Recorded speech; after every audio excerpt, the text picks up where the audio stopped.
नमस्कार, स्वदेश न्यूज देख रहे हैं आप। मैं हूं आपके साथ ऋषभ सोनी और लेकर आया हूं छत्तीसगढ़ का खास बुलेटिन और खास डिबेट, जिसमें आज हम बात करेंगे महिला आरक्षण पर हो रहे सदन में रण की। छत्तीसगढ़ विधानसभा का विशेष सत्र आज नारी सशक्तिकरण के नाम रहा। महिला आरक्षण के मुद्दे पर सत्ता और विपक्ष दोनों ने अपनी अपनी राजनीतिक प्रतिबद्धताएं दिखाई। मुख्यमंत्री विष्णुदेव साय ने शासकीय संकल्प पेश करते हुए संसद और सभी राज्य विधानसभाओं में महिलाओं के लिए 1/3 आरक्षण परिसीमन की प्रक्रिया पूरी होते ही तत्काल लागू करने की मांग की। अब सरकार ने इसे नारी सम्मान, समान भागीदारी और लोकतंत्र को मजबूत करने की दिशा में ऐतिहासिक पहल बताया। लेकिन इस विशेष सत्र में पक्ष और विपक्ष में बहस भी देखने को मिली। क्या इस बहस से आधी आबादी की भागीदारी सुनिश्चित होने जा रही है या ये केवल सियासी पेंच फंसाने वाली राजनीतिक तुकबंदी है? इसी पर आज करेंगे चर्चा, लेकिन उससे पहले देखते हैं एक रिपोर्ट।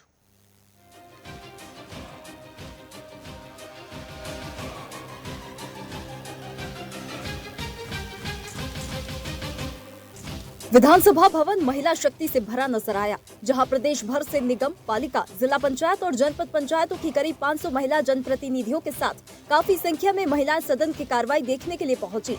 इस विशेष सत्र में नारी शक्ति वंदन अधिनियम को लेकर शासकीय संकल्प पेश किया गया, जिसमें महिलाओं के लिए 1/3 आरक्षण परिसीमन की प्रक्रिया पूर्ण करते हुए तत्काल प्रभाव से लागू किए जाने का प्रावधान है। इसी दौरान महिला विधायकों ने बिल को लेकर आवाज बुलंद की। भाजपा की महिला विधायकों ने बिल के समर्थन में अपनी बात रखी। सबसे पहले चर्चा की शुरुआत विधायक लता उसेंडी ने की, जिसके बाद सत्ता पक्ष और विपक्ष के नेताओं ने अपनी अपनी बात रखी।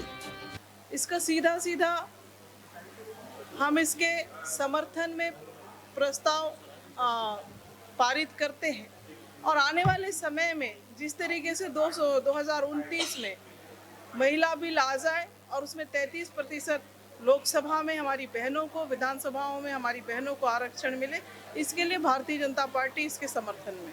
एक आधी आबादी को, देश की एक आधी आबादी को जो लाभ मिलना था, उस लाभ से वो वंचित रह जाएंगे। उसके लिए आज निंदा प्रस्ताव हमने यहाँ पे लाया है और निंदा प्रस्ताव के साथ साथ छत्तीसगढ़ विधानसभा ये प्रस्ताव भेजेगी कि आने वाले समय में नए परिसीमन के हिसाब से फिर से महिला आरक्षण 33% किया जाए। वो हम विधानसभा के माध्यम से भेजेंगे। वहीं विपक्ष ने भी इस मुद्दे पर सरकार को घेरने की कोशिश की। नेता प्रतिपक्ष डॉक्टर चरणदास महंत ने अशासकीय संकल्प प्रस्तुत कर वर्तमान सदस्य संख्या के आधार पर विधानसभा सहित लोकसभा, राज्यसभा और सभी विधानसभाओं में तत्काल 33% आरक्षण लागू करने की मांग रखी। अंग्रेज लोग भगे तो जब इस देश में जब कानून बना, लोकतंत्र बना, तो लोकतंत्र में भी कांग्रेस पार्टी ने बहुत सारे इस देश के महिलाओं को पहले पंक्ति में ला करके उसको राजनीतिक में भी भागीदारी दिए। उनको जो है राजनीतिक में प्रधानमंत्री तक मतलब कांग्रेस पार्टी ने बनाने का काम किया। मैं तो ये कहना चाहती हूँ कि भारतीय जनता पार्टी की सरकार पूरी तरह झूठ बोल रही है, महिलाओं को धोखे में रख रही है, महिलाओं को भ्रमित कर रही है। इसलिए कहना चाहती हूँ, अचानक मोदी जी ने जब सब राज्य में चुनाव हो रहा है, उस दरमियान अचानक से सांसद होता है, उसमें होता है लोकसभा, और लोकसभा वहाँ पे पारित करने के लिए, वो लागू करने के लिए वो महिला आरक्षण के आड़ में परिसीमन लागू करना चाह रहे थे। इस पूरे घटनाक्रम ने साफ कर दिया कि महिला आरक्षण पर राजनीतिक सहमति तो है, लेकिन क्रियान्वयन के तरीके और समय सीमा को लेकर सत्ता और विपक्ष के बीच मतभेद बरकरार है। सदन के भीतर जहां महिला आरक्षण पर जोरदार बहस हुई, वहीं बाहर इसे लेकर महिलाओं में जबरदस्त उत्साह देखने को मिला। लेकिन आधी आबादी को लेकर क्या प्रदेश में सियासी बहस छिड़ जाने वाली है? इसी पर आज करेंगे चर्चा। तो कुछ दिनों पहले लोकसभा भवन में नारी शक्ति वंदन को लेकर जब बिल गिरा, उसके बाद बीजेपी शासित राज्यों में लगातार सियासी कयास देखने को मिल रहे थे और तमाम बीजेपी शासित राज्यों में विशेष सत्र आहूत हो रहे थे और इसी सिलसिले छत्तीसगढ़ में भी विशेष सत्र आयोजित किया गया। इसमें लेकिन महिलाओं की भागीदारी तो देखने मिली, लेकिन विपक्ष के सवाल भी खूब गूंजे। अब इसका क्या नतीजा होगा, इसी पर आज हम चर्चा कर रहे हैं। बीजेपी प्रवक्ता हमारे साथ स्वाति साहू जुड़ रही हैं। स्वाति जी, बहुत स्वागत आपका। कांग्रेस का पक्ष रखने के लिए हमारे साथ रिंकी पांडे हैं। रिंकी जी, आपका भी बहुत स्वागत। और इसी के साथ छत्तीसगढ़ के state editor doctor Sanjay Shekhar हमारे साथ जुड़ रहे हैं। संजय जी, आपका भी बहुत स्वागत करता हूं। और इस चर्चा की शुरुआत स्वाति जी हमारे साथ जुड़ गई हैं। स्वाति जी, सुन पा रही हैं?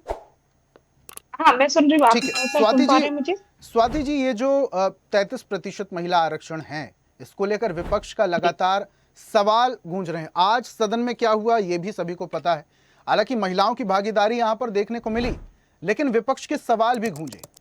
विपक्ष क्यों हल्ला कर रहा है, क्यों विरोध कर रहा है विपक्ष? सबोजन्ला जय जोहार। विपक्ष एक भ्रम फैलाने में लगा हुआ है, महिलाओं को भ्रमित करने में लगा हुआ है, देश की आधी आबादी को भ्रमित करने में लगा हुआ है, जिसमें वो ये चीजों को समझ ही नहीं पा रहे हैं कि नारी शक्ति वंदन अधिनियम 33% आरक्षण देने में, और बार बार ये बातें आती है कि हमने ये बिल का विरोध नहीं किया। ये बिल का विरोध नहीं था तो समर्थन कैसा था? परिसीमन की बातें आती है कि परिसीमन जैसा आप विषय लेकर के आते हैं, परिसीमन में ये आप परिसीमन की पूरी डेफिनेशन इनको ही कहीं ना कहीं भ्रमित करके फैला रहे हैं। जब सीटें बढ़ेगी, जब सीटें बढ़ेंगी तभी तो जाकर के हम आरक्षण जैसी चीजों को लागू कर पाएंगे। तो इस बातों को लेकर के महिलाएं, आज पूरा भारत देश, पूरे भारतवर्ष की महिलाएं देख रही हैं कि कांग्रेस विपक्षी दलों के साथ मिल करके इस बिल का जो विरोध किया वो पूर्णतः गलत है, और कहीं ना कहीं ये बात सभी के सामने आ गई है, और ये अच्छी बात नहीं थी। मेरा इसमें मत है कि इस समय हम सबको एकजुट होकर के महिलाओं का साथ देना था। जो 530 पे हम बात करते हैं नया, जब भी सीधी सी बात है कि जब भी घर में लोग आते हैं, लोग बढ़ते हैं, तब जाके उस हिसाब से व्यवस्था की जाती है। एक बहुत सिंपल सी बात है, बट उसको लेकर के वी आर टॉकिंग लाइक कि नहीं, ऐसा नहीं है, आप you have to implement right now. This is a impossible task. आपको पहले उसके चीजों को समझना चाहिए था और फिर उसमें हमारे को सहमति देना था। आप उसमें भ्रम फैला रहे हैं कि हम महिलाओं के विरोध में। क्या है, 2023 से लागू हो गया है, ये बात आप कह रहे हैं, क्या है? साथ देना था तो अब भी साथ देना था। फिर कुछ बातें आई कि हम ओबीसी को लेकर के हम लोगों ने नहीं सोचा, पहले साथ तो देते। मोदी जी जरूर इस चीज का लेकिन चिंतन करते। भारतीय जनता स्वाति जी, कांग्रेस जी जो कह रही है कि 543 सीटों पर ही आप 33% आरक्षण दीजिए, और 2023 में ये कानून आ चुका है लेकिन पारित नहीं हो पा रहा, तो इस बारे में भी तो विचार करने की बहुत ज्यादा जरूरत है। 2023 में लागू हो गया, आप बता रहे। आज जब इस चीज को पारित करने की बारी आ रही है तो कांग्रेस क्यों नहीं साथ है? क्यों परिसीमन का आड़ ले रहा है? क्यों भ्रम की स्थिति फैला रहा है कि हम उनको महिलाओं का साथ देने की बात थी, महिलाओं के पक्ष में खड़े रहने की बात थी, वो बार बार परिसीमन का एक मुद्दा बना रहे हैं कि परिसीमन हो रहा है, इसके आड़ में आप परिसीमन कर रहे हैं, आप राजनीति कर रहे हैं। आप महिलाओं के साथ चलिए, उनका साथ दीजिए। 33% आरक्षण जो इस देश में कई सालों बाद आया, 60 सालों तक कांग्रेस ने भी राज किया हमारे इस देश में, तब ये बात नहीं आई। और कहीं अगर ये बात आती है, मैं उसका भी जवाब पहले से दे देती हूँ कि आप एक परिवारवाद को लेकर के चलते आए हैं। आज मोदी जी हर घर की महिलाओं को लेकर के, जो राजनीति में, जो किसी कार्य क्षेत्र में सपना देखती है, अपना भविष्य देखती है, उसको 33% आरक्षण देने की बात आ रही है, तो उसमें मुझे लगता है कि विपक्ष को सहमति देनी चाहिए थी। अच्छा स्वाति जी, एक बात हमारी जनता को समझाइएगा आप। विपक्ष जो है वो ये कह रहा है कि परिसीमन की आड़ में आप लोग नारी शक्ति वंदन लेकर आ रहे हैं, और जबकि 543 में ही आप 33% आरक्षण दीजिए, उसका वेलकम है, उसका स्वागत है, लेकिन आप लोग परिसीमन की आड़ में नारी शक्ति वंदन बिल लेकर आ रहे हैं और उसकी आड़ में परिसीमन कराना चाहते हैं, जिससे आपको राजनीतिक फायदा मिलेगा। तो अगर आप लोग भी चाह रहे हैं कि महिलाओं की भागीदारी सुनिश्चित हो, 33% आरक्षण दिया जाए, तो 543 सीटों पर ही 33% आरक्षण देने में क्या समस्या है? ये जरा जनता को समझाइए। देखिए, आप ये बोल रहे हैं कि भारतीय जनता पार्टी ने ऐसा किया, या भारतीय जनता पार्टी को अभी इस चीज को परिसीमन के आड़ में जो बात हम भुनाना चाह रहे हैं, पूरी तरह से मैं इस बात को खारिज करना चाहती हूँ। भारतीय जनता पार्टी ने शुरू से महिलाओं का चिंतन किया है। आप देखते आ रहे होंगे कि 3 तलाक के मुद्दे से लेकर के जब से हमारी सरकार आई है, हमारी सरकार लगातार महिलाओं की चिंता करती हुई आप देखेंगे। छत्तीसगढ़ में मतारी वंदन योजना आप देखेंगे, तो वही उड़ीसा में आप सुभद्रा योजना देखेंगे। महिलाओं की ऐसी राजनीति या इस तरह की बातें करना एक गलत स्वाति जी, जैसी माफ बात कीजिएगा, हो मैं बहुत निवेदन के साथ आपको बीच में टोक रहा हूं, लेकिन मेरा ये सवाल नहीं था। मेरा सवाल सीधा था कि 543 सीटों पर ही 33% आरक्षण देने में क्या समस्या है? समस्या मैं आपको फिर ये बताना चाहूंगी कि जब तक परिसीमन नहीं होगा, तब तक आप कैसे सीट बढ़ा देंगे? मतलब कैसे उस आरक्षण को आप इम्प्लीमेंट करेंगे? दिस इज एग्जैक्टली पॉइंट कि जब आरक्षण हम ला रहे हैं तो परिसीमन होगा, तभी तो हम उस चीज को आप लेकर कह रहे के हैं आएंगे। परिसीमन के बिना 33% आरक्षण देना संभव नहीं है। सीटें 800 जब जहाँ ठीक है, मैं आऊंगा वापस से आपके पास। रिंकी जी, आप जी, लोग जी, जो कह रहे हैं जी। 543 सीटों पर ही 33% आरक्षण दे दीजिए, आप लोग भी इस समर्थन में हैं कि महिलाओं को 33% आरक्षण मिलना चाहिए। आधी आबादी की भागीदारी सुनिश्चित करने में आप लोग भी हैं। और जैसा कि अभी स्वाति जी कह रही हैं कि पहले परिसीमन होना चाहिए, पहले परिसीमन होगा, उसके बाद उस हिसाब से 33% आरक्षण दिया जाएगा। परिसीमन होगा तो ये बात पहले से ही हमको पता है। ये कौन सी नई बात है? ये तो इन्होंने पहले ही 2023 में ही जब हुआ तो तभी इन्होंने कह दिया था कि भाई मुझे टाइम चाहिए, हमें परिसीमन करो। परिसीमन के पहले जनगणना जरूरी है। क्या ये संविधान से बढ़कर है क्या ये लोग? संविधान कुछ नहीं है क्या इनके सामने? संविधान में सीधे सीधे लिखा है परिसीमन से पहले जनगणना होगी, जनगणना के बाद में परिसीमन होगा। तो ये लोग मतलब आर्टिकल का भी खात्मा करके खुद को अपनी ताकत दे रहे हैं, खुद मजबूत हो रहे हैं। कभी भी कांग्रेस पार्टी ने महिला आरक्षण का विरोध नहीं किया है। सबसे पहली बात मैं ये बता दूं। अभी बीच में मैडम ने कहा 2023 में लागू हो गया। मैडम लागू नहीं हुआ है, पारित तो हो चुका था, पास हो गया था। लागू करने के लिए हम रिंकी लोग जी, कह अगर रहे आप थे, लोगों ने लेकिन नारी शक्ति आपकी वंदन अधिनियम का सरकार विरोध ने- न किया होता तो बिल सदन में हमने कैसे गिर विरोध- जाता? देखिए हमने आरक्षण का विरोध नहीं किया है। कैसे करेंगे? क्योंकि वो तो पारित हो चुका है, कानून बन चुका है। उस पे हम लागू करने की बात कर रहे हैं। हम तो कह रहे हैं आप कीजिए, लेकिन आप परिसीमन जो कर रहे हैं, आप अभी जो जनगणना हो रही है 26-27 की, उस संख्या के आधार पर कीजिए। ओबीसी वर्गों को साथ लेकर के कीजिए। आपको हमने मना नहीं किया है, आप वैसे कीजिए। और या तो आप अभी जो प्रेजेंट की लोकसभा की जो सीटें हैं 543, उस पर आप दीजिए, 1/3 करके उस पर आरक्षण दीजिए। वहां पर 181 महिलाओं की सीट को आरक्षित कीजिए। ठीक है, मतलब आप परिसीमन महिलाओं को, जी। आप महिलाओं का जो ये वर्ग है, ओबीसी का वर्ग, उससे क्या प्रॉब्लम है आपको? आखिर क्यों नहीं उनको सम्मिलित कर रहे हैं? चलिए ठीक है, इसी सवाल के साथ मैं स्वाति जी का रुख करूंगा, लेकिन सम्मिलित कीजिए। ठीक है रिंकी जी, इनकी आऊंगा मनसा वापस ही से आपके नहीं पास। है। ठीक है, इसी सवाल के साथ मैं स्वाति जी का रुख करूंगा, लेकिन आता हूं स्वाति जी। संजय जी भी हमारे साथ जुड़े हुए हैं, पहले उनकी प्रतिक्रिया जान लेते हैं। संजय जी, आज सदन में क्या हुआ देखा आपने? पक्ष विपक्ष में गहमा गहमी देखने को मिली, बयानबाजियां बहुत हुई। विपक्ष कह रहा है कि आप लोग महिलाओं की भागीदारी सुनिश्चित करना नहीं चाहते, और यही आरोप सत्ता पक्ष भी विपक्ष पर लगा रहा है। देखिए ये कुल मिलाकर के जो आधी आबादी का वोट बैंक है, उसको अपने पाले में करने की राजनीति है। भारतीय जनता पार्टी महिलाओं की और आधी आबादी की सबसे बड़ी हितैषी अपने आप को साबित करने में लगी हुई है। और दूसरी तरफ जो विपक्षी दल है, जिसमें कांग्रेस समेत तमाम दल है, वो ये साबित करने में लगी हुई है कि नहीं, ये राजनीति कर रहे हैं, हम आपके हितैषी है। और कुल मिलाकर के इसी वजह से जो 1996 से ये विषय चला संसद में, सबसे पहले 1996 में बिल आया, तब से लेकर के 30 साल हो गए और न जाने और कितने साल इसमें लगेंगे। हालांकि कानून बन गया है और वो तय समय में अगर इम्प्लीमेंटेशन होगा तो उसमें तो कोई दिक्कत नहीं है, वो होना है। लेकिन बीच में राजनीति कैसे हुई और इसको बीच में कैसे लाया गया? जब जो बिल पास हुआ सदन में 2023 में और उसके बाद वो कानून का रूप लिया, उसके बाद विपक्ष की तरफ से केंद्र सरकार की और मोदी सरकार की आलोचना इस बात को लेकर के हुई कि हम तो चाहते थे कि आप अभी लागू कर दो, लेकिन आप जो है इसको बहुत लंबा खींच करके 34 तक लेकर के जा रहे हो। और जब ये आलोचना हुई तो एक स्ट्रोक बीजेपी की तरफ से मारा गया कि भाई चलो ठीक है, आप कह रहे हो ना कि बहुत लंबा हो गया, 2034 तक चला जाएगा, तो हम अभी तत्काल लागू कर देते हैं। और उसके बाद जो है एक स्पेशल सेशन में ये संशोधन बिल लाया गया और संशोधन बिल ला करके कहा गया, और मोदी जी ने संसद में हम सब ने, पूरे देश ने सुना, कहा कि भाई इस पे कोई क्रेडिट का विषय नहीं है, क्रेडिट जिसको लेना है ले लीजिए, और ये विधेयक है इसको पारित कर दीजिए और पारित करके महिलाओं को अधिकार दे दीजिए। 2029 में इसको इम्प्लीमेंट कर दिया जाएगा 2034 के बजाय।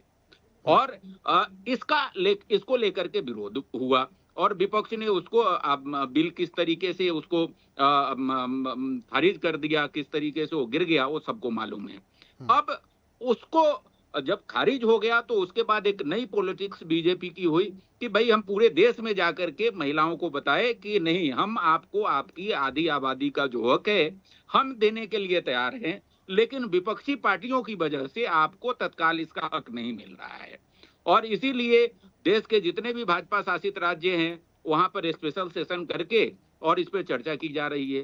दूसरी तरफ कांग्रेस ये बताने की कोशिश कर रही है कि नहीं भाई, हम तो आपको जो है तत्काल अभी जितना सीट है उस पे 543 पे आरक्षण दीजिए, हम अभी तैयार हैं। तो कुल मिलाकर के पूरा मुद्दा जो 1996 से राजनीति का था वो आज भी राजनीति हो रही है।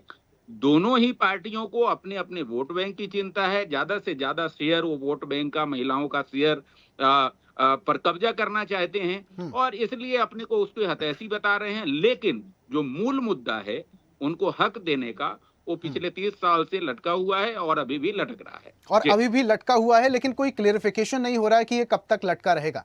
सर, आपसे एक बात और समझना चाहेंगे, जब ये बिल गिरा उसके बाद लगातार हम देख रहे हैं कि किस तरीके से तमाम राजनीतिक पार्टियां अलग अलग तरीके से जनता के बीच जाकर अपनी बात कहने की कोशिश कर रही हैं। बीजेपी की तरफ से जन आक्रोश रैली निकाली गई, जगह जगह ये प्रदर्शन हुए, कांग्रेस ने भी अपनी आवाज बुलंद की, लेकिन सवाल अब भी वही बना हुआ है। दोनों ही दल ये कह रहे हैं हम चाहते हैं महिलाओं की भागीदारी, लेकिन हो नहीं पा रहा। अब चूंकि महिलाओं तक, आधी आबादी तक ये पूरे संदेश दोनों पार्टियों के या तमाम राजनीतिक दलों के संदेश तो जा ही रहे हैं, महिलाओं में कंफ्यूजन हो सकती है कि आखिर मिलने वाला है 33% आरक्षण या फिर और लटका रहेगा।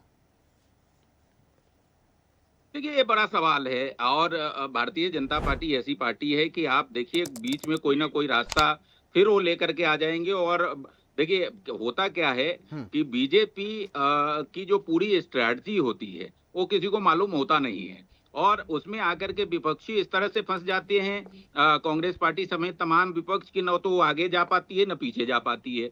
अब अभी पिछले बिल पे वही हाल हुआ। देखिए, हो सकता है कि बीजेपी कोई और नई चीज लेकर के आ जाए और फिर वहां पर इनको मुश्किल हो जाए। मोदी जी ने पिछले पार्लियामेंट में उन्होंने कहा था कि हम आधी आबादी को उनका हक दिला करके रहेंगे। हालांकि इसमें कुल मिलाकर के राजनीतिक दल है, उनका धर्म भी है कि वोट बैंक ज्यादा से ज्यादा उनके पाले में कैसे आए, कैसे वो अपनी राजनीति कर सके, क्योंकि हर एक राजनीतिक दल का ये अपना लक्ष्य होता है और उनका अधिकार भी है। तो ये बात है, लेकिन मूल मुद्दा जो है, अगर 2000 जैसे अभी कह रही थी रिंकी जी कि अभी तत्काल इसको लागू कर देने में क्या दिक्कत है, हम 543 पे ही 33% आरक्षण देना चाहते हैं। देखिए क्या है, क्या ये पूरा विपक्ष इस पे सहमत है क्या? बाद में कांग्रेस पार्टी का जो स्टैंड रहा है, एक पत्रकार के तौर पर मैं देखता रहा हूं। देखिए 2010 में जब ये बिल आया तो क्यों उस समय लोकसभा, राज्यसभा के बाद लोकसभा में नहीं पास कराया गया? क्योंकि इनके सारे सहयोगी दल जो थे वो कह दिए कि अगर आप इसको लेकर के आओगे लोकसभा में तो हम आपका जो है आपका सपोर्ट जो है खत्म कर लेंगे, हम आपको जो समर्थन दे रहे हैं उसको खत्म कर देंगे, आपकी सरकार गिर जाएगी। तो उसी तरीके से अभी समाजवादी पार्टी कह रही है कि नहीं, मुस्लिम को भी उसमें आरक्षण दो, कोटा में कोटा, ओबीसी को आरक्षण की मांग हो रही है। तो कल अगर बीजेपी कहते कि नहीं भाई ठीक है हम तत्काल इसको लागू कर रहे हैं, तो फिर वो कहेंगे नहीं भाई अब तो आरक्षण में आरक्षण दो, फिर वो बोलेंगे कि नहीं भाई इसमें ये करो। तो ये कुल मिलाकर के राजनीति है। दोनों ही पार्टियां, देखिए मैं बीजेपी को ही बहुत पास साफ नहीं कह पाऊंगा क्योंकि उनकी भी अपनी राजनीति है। तो दोनों ही पार्टियां, पक्ष और विपक्ष, कुल मिलाकर के राजनीति कर रहा है। लेकिन बीजेपी को मैं एक क्रेडिट जरूर दूंगा कि बीजेपी शुरू से, जब से इस राजनीतिक दल का उदय हुआ है, तब से वो महिला आरक्षण विधेयक की पक्षधर रही। और अटल जी जब पहली बार सरकार में आए तब से लेकर के उनके कार्यकाल में 4 बार इस बिल को पेश किया गया। कांग्रेस पार्टी तो इतने साल सत्ता में थी, शुरू से लेकर के निर्वाध सरकार थी 52 से लेकर के उनकी, वो क्यों नहीं ले आए थे? उनको भी दे देना था। उसके बाद जब मोदी जी लेकर के आए हैं, अब ये पारित हो गया है, तो उसके बाद मुझे लगता है कि महिलाओं को बहुत लंबे समय से ये लोग उनका अधिकार से वो वंचित रही हैं और महिलाएं जब चांद पर पहुंच जा रही हैं, और इस बिल का कितना इंतजार आधी आबादी को करना होगा संजय जी, ये भी सुनिश्चित नहीं है। ठीक है संजय जी, आऊंगा वापस से आपके पास में।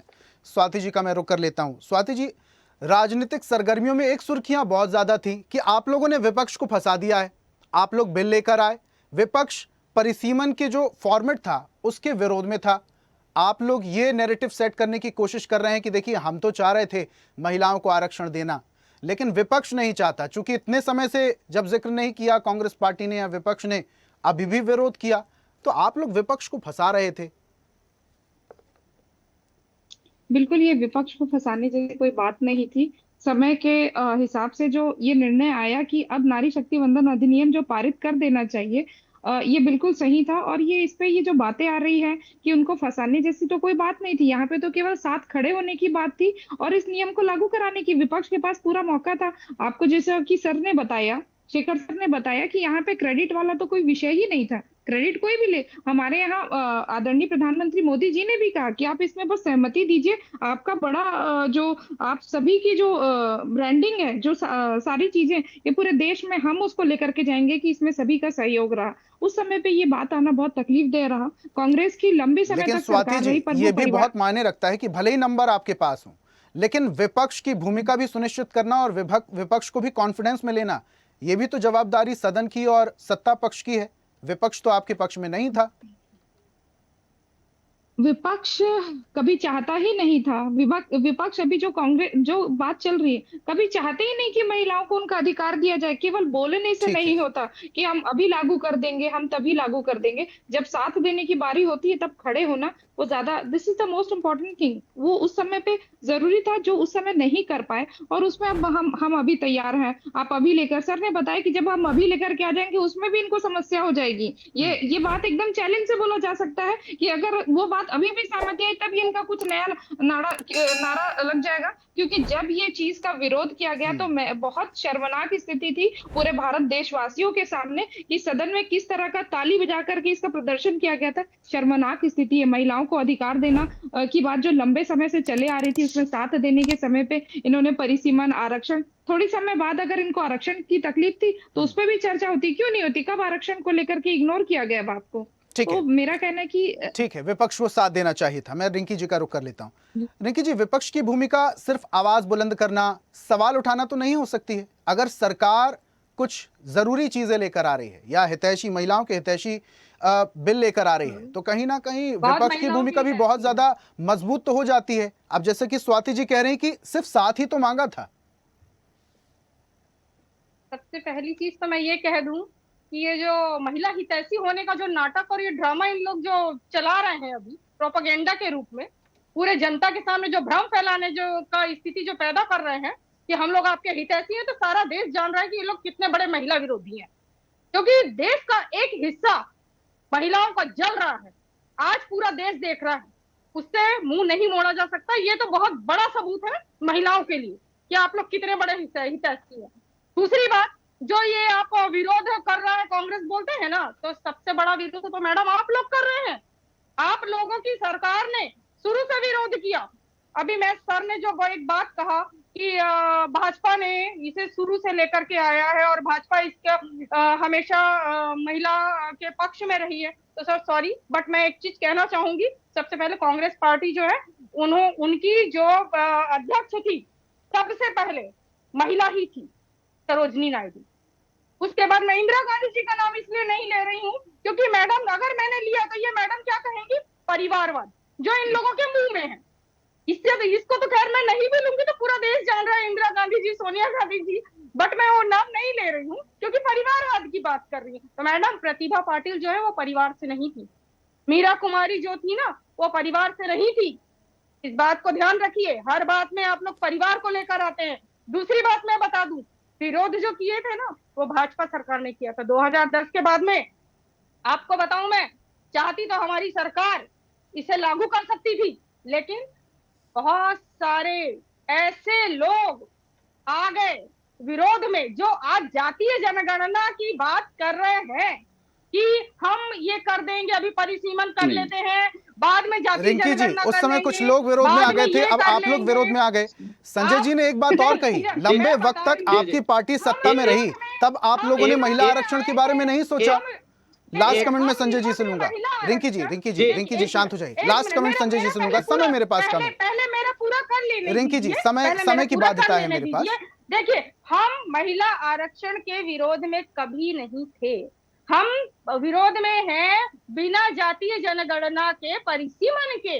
आप अभी जो जातीय जनगणना जो चल रही है, आप उस संख्या के आधार पर परिसीमन कीजिए ना, हम आपके साथ में हैं। नहीं तो 334 जो संविधान कॉन्स्टिट्यूशन जो अभी अमिटमेंट ठीक है, रिंकी जी कह रहे हैं कि 543 सीटों पर ही 33% महिला आरक्षण दीजिए, उसके समर्थन में। ठीक है, संजय जी लास्ट कमेंट, समय मेरे पास कम है।